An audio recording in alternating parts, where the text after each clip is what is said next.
Less than 2 weeks ago, 4 astronauts were floating inside a spacecraft called Orion, looking out through their windows at the surface of the moon from a distance no human being had reached in over 50 years. They flew around it, they photographed it, they watched an Earthrise from the lunar far side that echoed the iconic Apollo 8 image from 1968. And on April 10th, 2026, they splashed down in the Pacific Ocean off the coast of San Diego, having traveled 256 miles from Earth, the farthest any human being has ever traveled in space. That was Artemis II. It was flawless. It was historic. And NASA did not wait even a single week to move on to what comes next.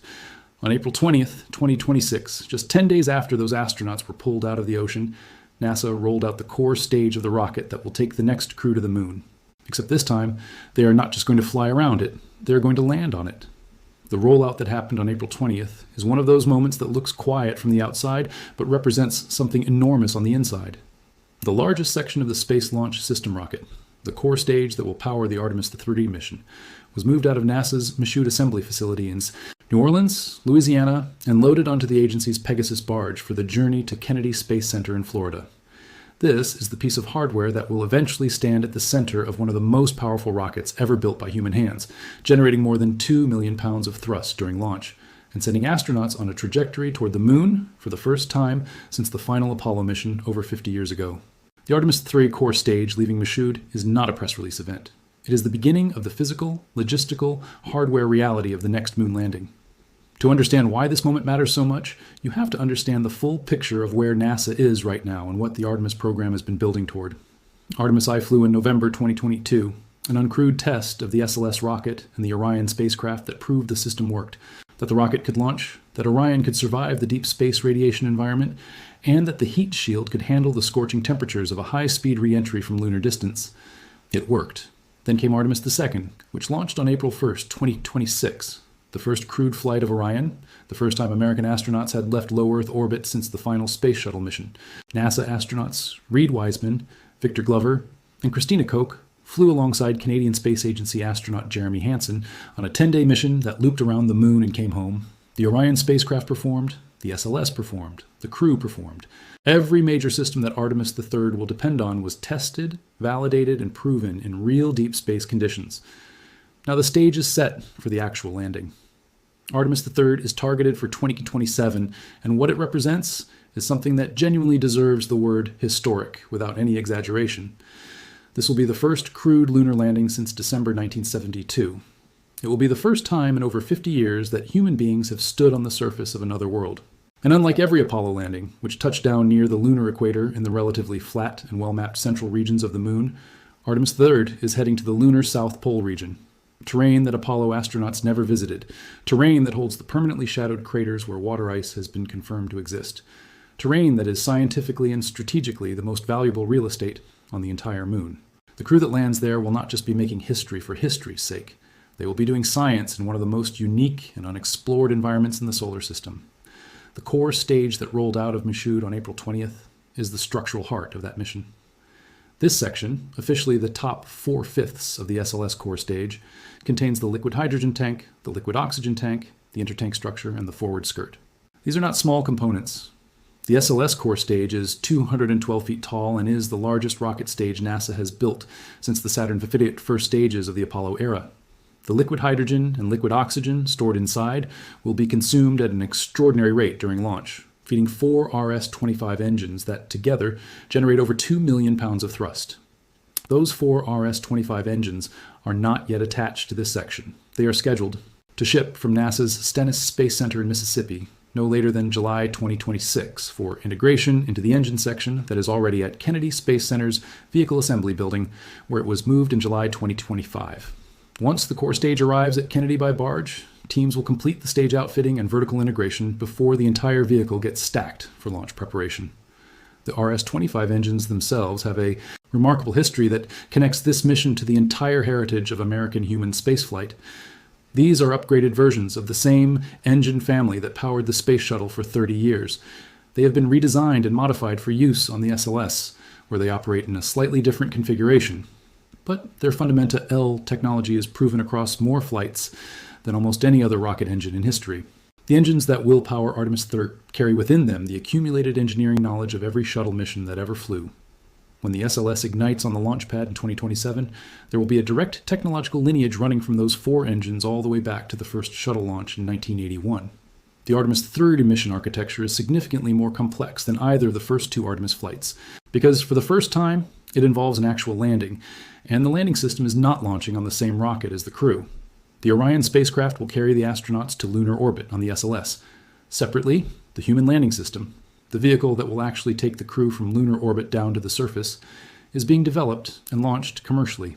SpaceX's Starship Human Landing System variant is the primary lander under contract with NASA, and Blue Origin's Blue Moon lander is also under development as an alternative. The crew will dock with the lander in lunar orbit, ride it down to the surface, conduct their surface operations, and then use the lander's ascent stage to return to the Orion spacecraft waiting in orbit before coming home to Earth.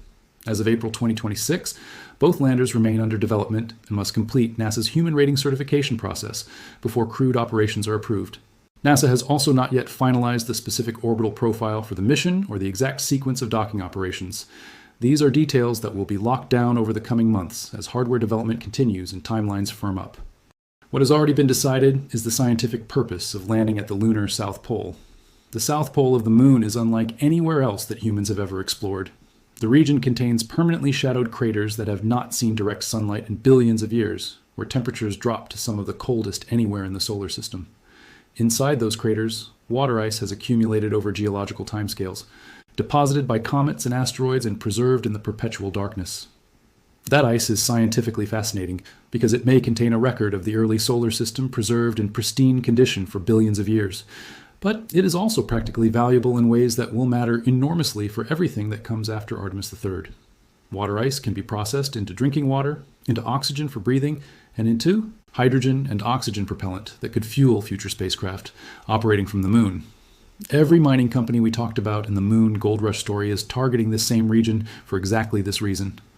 Artemis III is going to send human geologists and scientists directly into the most resource-rich and scientifically significant landscape on the entire Moon. The Artemis III crew will carry scientific instruments that reflect the dual purpose of this mission. The Lunar Environment Monitoring Station, or LEMS, is a compact autonomous seismometer that will be left on the surface to characterize the regional structure of the Moon's crust and mantle, giving scientists the first long-term seismic data from the lunar South Pole. A second instrument called Lunar Effects on Agricultural Flora, LEAF, will investigate how plants grow in the actual lunar surface environment, gathering data that will be essential for designing life support systems on future long-duration lunar bases and eventually on Mars. These instruments are not afterthoughts. They represent the beginning of a sustained scientific presence on the Moon that NASA is planning to maintain through repeated missions over the coming years and decades. NASA has also announced that Artemis III is not a one-off event. The agency is committed to conducting at least one lunar surface landing every year following Artemis III, building the infrastructure, experience, and presence needed to establish a permanent human foothold on the Moon. This is a generational program with a multi-decade arc. Artemis III is the first step onto the surface. What comes after is a sustained campaign of exploration, science, resource utilization, and infrastructure development that will eventually support the first human mission to Mars. Everything that will make a Mars mission possible, the life support systems, the in-space propulsion, the surface operations procedures, the human physiology data, is going to be developed and tested on the Moon over the coming decades. Artemis III is not just a moon landing. It is the opening chapter of a story that ends with humans on another planet. The rollout of the Artemis III core stage from Michoud 10 days after the Artemis II splashdown is a statement about momentum. NASA is not pausing to celebrate. The agency is not waiting to see how the political winds blow or whether budget debates will slow the program. The hardware is moving. The barge is loaded. The core stage is on its way to Florida. And in the vehicle assembly building at Kennedy Space Center, the engine section is already waiting.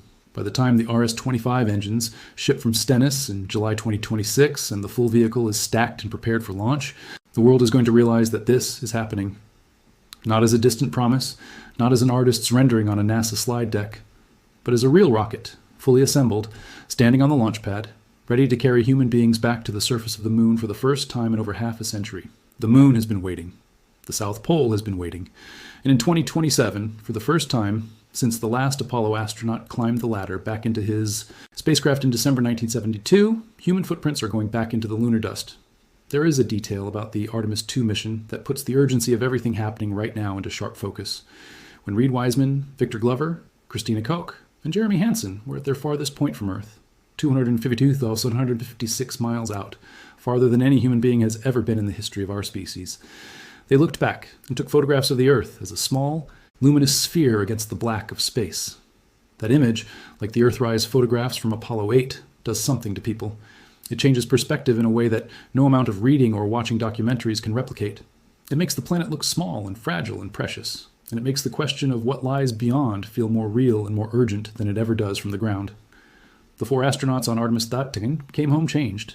Every astronaut who has ever been to that distance has come home changed. And in 2027, for the first time in over 50 years, a crew of astronauts is going to go further, all the way down to the surface. It is worth taking a moment to think about what the crew of Artemis III will experience when they step off that lander and onto the lunar surface. They will be standing in a place that is simultaneously completely alien and deeply connected to everything that defines the modern world. The moon is the closest celestial body to Earth. It is visible to every human being alive, every clear night, in every country, on every continent. It has been part of human culture, mythology, navigation, and timekeeping since before recorded history, and yet no human being has stood on it since December 14, 1972, when Apollo 17 Commander Gene Cernan climbed the ladder of the lunar module and became the last person to walk on the moon. Over 50 years of human life, scientific progress, technological revolution, geopolitical upheaval, and generational change have passed since that moment. The astronaut who steps off the Artemis III lander will be ending the longest gap in human lunar exploration in the history of the space age. The Artemis program carries a specific commitment that goes beyond science and exploration. NASA has committed that Artemis III will include the first woman and the first person of color to walk on the moon. The crew has not yet been officially announced for the landing mission, but the commitment is built into the program architecture and reflects a deliberate expansion of who gets to be part of this story. The Apollo missions were flown by 12 men, all of them white, all of them American military test pilots, in an era when the astronaut corps looked nothing like the country it represented. The Artemis era is different, and the Artemis III crew will reflect that difference in a way that will be visible to every young person around the world who watches the landing live. Every piece of hardware that rolls out of a factory, every barge that crosses the Gulf of Mexico, every engine that ships from Stennis to Kennedy, every bolt that gets torqued in the vehicle assembly building, is one step closer to that moment. The Artemis III core stage is on its way to Florida right now. The countdown to the next moon landing has begun, and the world, whether it fully realizes it yet or not, is about to watch history be made again.